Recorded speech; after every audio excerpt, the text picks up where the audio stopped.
తెలంగాణ రాష్ట్ర ముఖ్యమంత్రి వర్యులు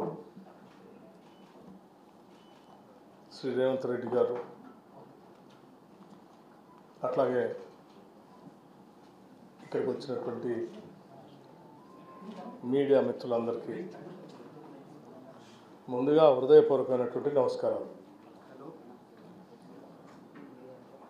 అలాగే మీ అందరినీ తెలంగాణలో కాంగ్రెస్ పార్టీ ప్రభుత్వాన్ని ఏర్పాటు చేసిన తర్వాత మొట్టమొదటిసారిగా రాష్ట్ర ముఖ్యమంత్రి శ్రీ రేవంత్ రెడ్డి గారు నేను కలిసి మీ అందరినీ కలవటం మాట్లాడటం కూడా చాలా సంతోషంగా ఉంది. అలాగే మీ అందరికీ తెలిసిందే, తెలంగాణ రాష్ట్రంలో కాంగ్రెస్ పార్టీ అధికారంలోకి వచ్చిన తర్వాత ప్రభుత్వ పరంగా రాష్ట్ర ప్రయోజనాల దృష్ట్యా ప్రజాస్వామ్య స్ఫూర్తితో అలాగే ఫెడరల్ స్ఫూర్తితో తెలంగాణ రాష్ట్ర ప్రయోజనాలను కాపాడటం కోసం మొట్టమొదటిసారి ఈ దేశ ప్రధాని శ్రీ నరేంద్ర మోడీ గారిని ఈరోజు సాయంత్రం శ్రీ రేవంత్ రెడ్డి గారు ముఖ్యమంత్రిగా ఉప ముఖ్యమంత్రిగా నేను కలిసి వారిని ప్రత్యేకంగా కలవటం జరిగింది మర్యాదపూర్వకంగా. అందులో భాగంగా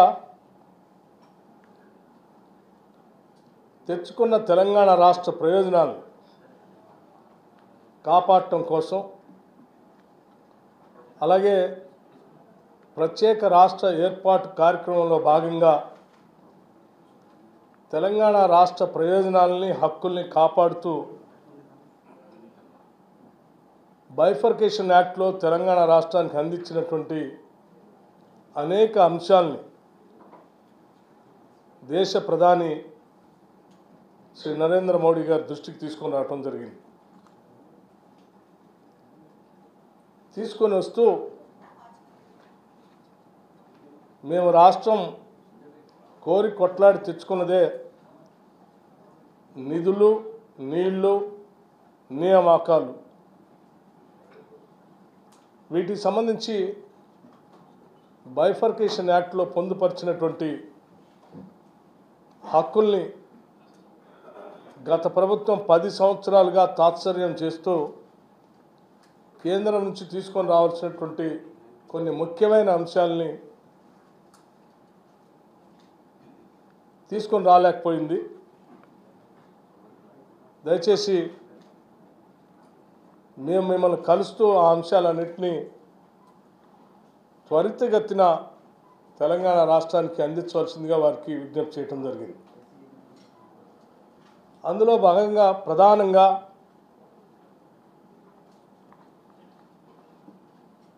స్టీల్ ప్లాంట్ బయ్యారంలో ఉక్కు కర్మాగారానికి సంబంధించినటువంటి స్టీల్ ప్లాంట్ని,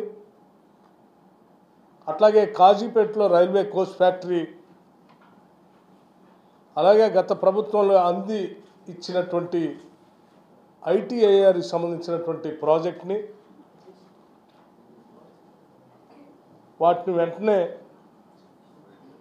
అందించడమే కాకుండా ఏ నీళ్ల కోసం అయితే మేము పోరాటం చేశామో ఆ నీళ్లను తెలంగాణ రాష్ట్ర ప్రజలకు అందించడం కోసం ఒక జాతీయ ప్రాజెక్టుగా పాలమూరు రంగారెడ్డిని కూడా ఆనాటి బైఫర్కేషన్ యాక్ట్లో తెలంగాణ రాష్ట్రానికి ఒక జాతీయ ప్రాజెక్టు ఇస్తా అని చెప్పారు. దాంట్లో భాగంగా ఈ పాలమూరు రంగారెడ్డిని పరిగణలో తీసుకొని శాంక్షన్ చేయవలసిందిగా కోరుతూ, అలాగే ఒక ఐఏఎంని హైదరాబాద్కి శాంక్షన్ చేయవలసిందిగా, ఒక సైనిక్ స్కూల్ని తెలంగాణ రాష్ట్రానికి ఇవ్వవలసిందిగా, అట్లాగే నేషనల్ హైవే అథారిటీస్ సంబంధించి ఒక 14 ప్రపోజల్స్ అప్గ్రేడేషన్ కోసం మీ దగ్గర ఉన్నాయి, వాటిని పరిగణలో తీసుకొని వెంటనే శాంక్షన్ చేయవలసిందిగా, అలాగే రీఆర్గనైజేషన్ యాక్ట్ ప్రకారం బ్యాక్వర్డ్ ఏరియాస్కి సంబంధించినటువంటి డెవలప్మెంట్కి సంబంధించిన ఫండ్స్ గత కొన్ని సంవత్సరాలుగా పెండింగ్ ఉన్నాయి. ఇక్కడ నుంచి ఆ గ్రాంట్స్ని కూడా వెంటనే రిలీజ్ చేపించి సంబంధిత ఆర్థిక శాఖ మంత్రి గారితో మీరు ఆదేశాలు ఇవ్వాల్సిందిగా కూడా వారిని విజ్ఞప్తి చేయడం జరిగింది.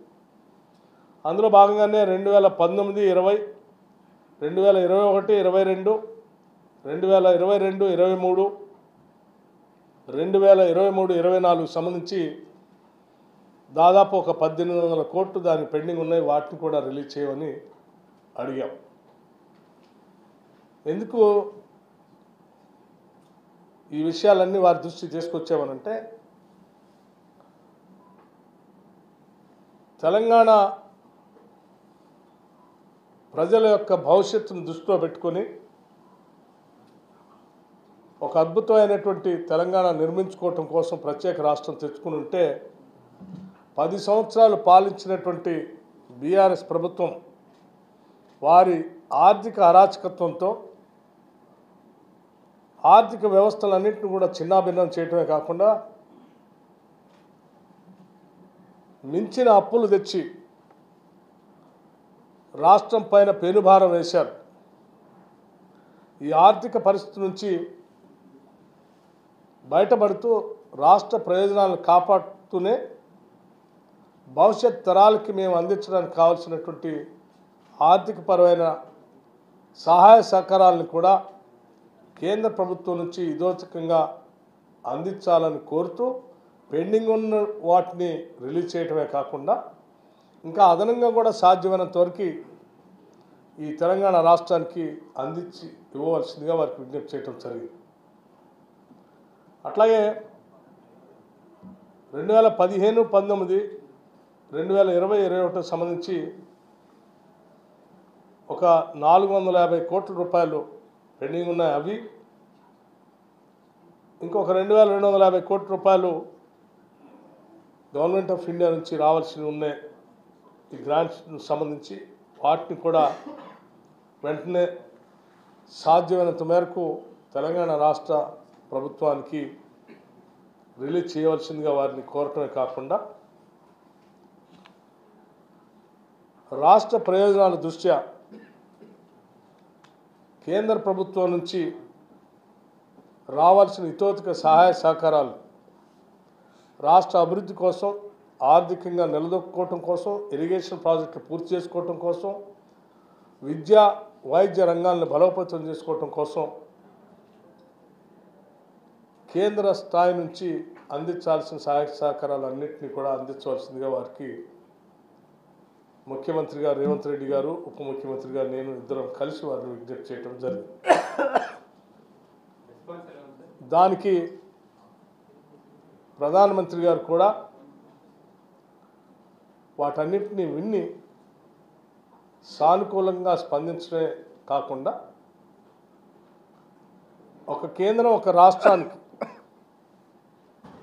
ఏ రకమైనటువంటి సహాయ సహకారాలు అందించాలో తప్పనిసరిగా ఆ స్థాయిలో, ఆ రీతిలో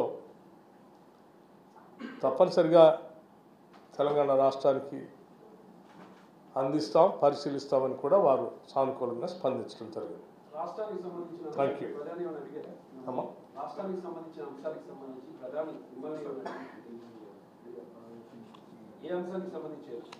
సో మేము చెప్పినటువంటి అంశాలకు సంబంధించి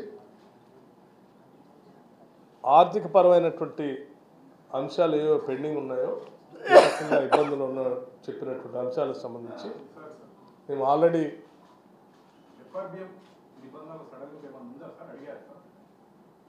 నిబంధనలు సడలించమని కానీ లేకపోతే ఇతరత్ర ఏ రకమైనటువంటి పర్మిషన్స్ గురించి కానీ మేము అడగలేదు. మేము చెప్పిందల్లా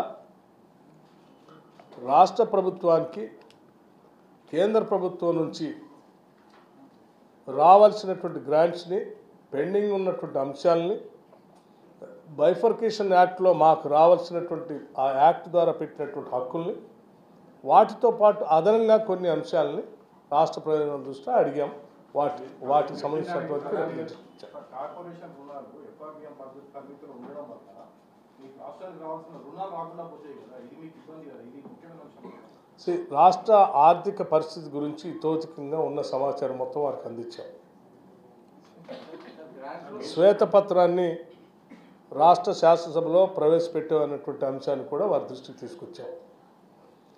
మొత్తం ఉన్న వ్యవస్థని ఈరోజు తెలంగాణ రాష్ట్రం ఎక్కడ నిలబడినటువంటి అంశాలను కూడా వారి దృష్టికి తీసుకొని వచ్చాం. దానికి సంబంధించి ఈ రాష్ట్ర ప్రయోజనాలను కాపాడటానికి ఒక కేంద్ర ప్రభుత్వంగా రాష్ట్ర ప్రభుత్వానికి చేయవలసినటువంటి సహాయ సహకారాలన్నింటినీ అందించవలసిందిగా వారిని కోరాం.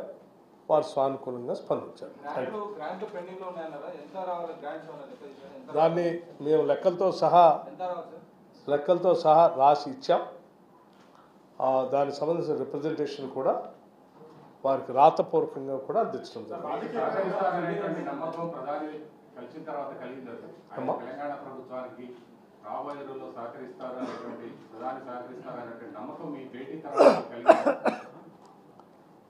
ఒక రాష్ట్రానికి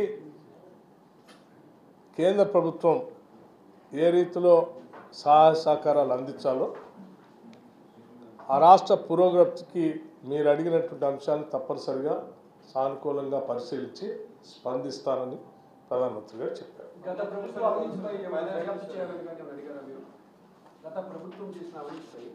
మేము ఏమేమి అంశాలు ప్రధానమంత్రి గారితో చెప్పామో, మాట్లాడామో వాటన్నింటినీ ఇప్పటికీ స్పష్టంగా మీ అందరికీ వివరించడం జరిగింది.